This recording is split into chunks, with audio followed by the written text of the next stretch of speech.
আজকাল দুনিয়াতে অনেক ফিতনা চলতেছে, বিশেষ করে যে ফিতনাটা জমিনে চলতেছে ইসকনের ফিতনা। কার ফিতনা? ইসকনের ফিতনা। ইসকন এমন একটা জিনিস, তারা প্রতিজ্ঞা করছে প্রত্যেকটা মুসলমানদের মা বোনদের সাথে তারা খারাপ কাজ করবে। নাউজুবিল্লাহ বলেন। প্রত্যেকটা মুসলমানদের মা বোনদের সাথে তারা খারাপ কাজ করবে, এটাই তারা ঐক্যবদ্ধ হয়েছে। এই জন্য কিছুদিন আগে গাজীপুরের মধ্যে দেখা গেল ইসকনের সদস্য আমাদের মুসলমান বোনের ইজ্জত নিয়ে চিনিমিনি খেলছে। কিন্তু আমরা আজকাল মুসলমান একত্রিত নয় বিধায় আজকে এত বড় খারাপ কাজ, এত বড় জঘন্যতম কাজ তারা করার সাহস পাচ্ছে।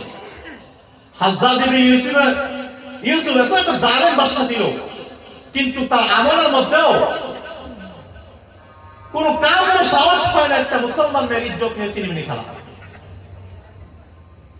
এক ইহুদি বেদিন যখন নাকি এক মহিলা একজন দিনী বনের বুরকা করে টান দেয়, শুধু বুরকা করে টান দিছে, টান দেওয়ার পর ওই বোন হাজ্জাজ ইবনে ইউসুফের কাছে চিঠি লিখে পাঠাতে, হাজ্জাজ তোমার শাসন আমলে আমাকে একজন কাফের কিভাবে আমার বুরকা করে টান দিয়ে দিল, এত বড় সাহস কিভাবে পায়?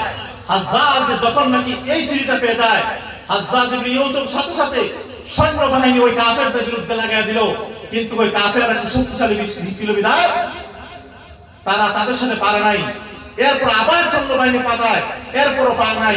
শেষ নয়, তার নিজের মেয়ের জামাই মুহাম্মদ ইবনে কাসিম রাহমাতুল্লাহ আলাইহিকে পাঠায় দেয় ওই সমস্ত কাফেরের সাথে যুদ্ধ করার জন্য।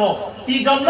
একমাত্র মুসলমান মেয়েকে নির্যাতিত করছে, মুসলমান মেয়েকে লাঞ্ছিত করছে। এই কারণে হাজ্জাজ ইবনে ইউসুফের জামাতা মুহাম্মদ ইবনে কাসিম রাহমাতুল্লাহ আলাইহি ওই কাফেরদের সাথে মোকাবেলা করে সমস্ত কাফেরদের হত্যা করে দেয়।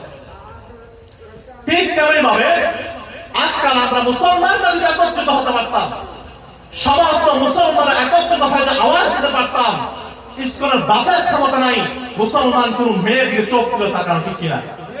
কিন্তু আজকাল আমরা কি নাই, একত্রিত নয় বিদায় এই সমস্ত ইসকনের সদস্যরা আমাদের সাথে এই ধরনের খারাপ কাজ করতে পারে।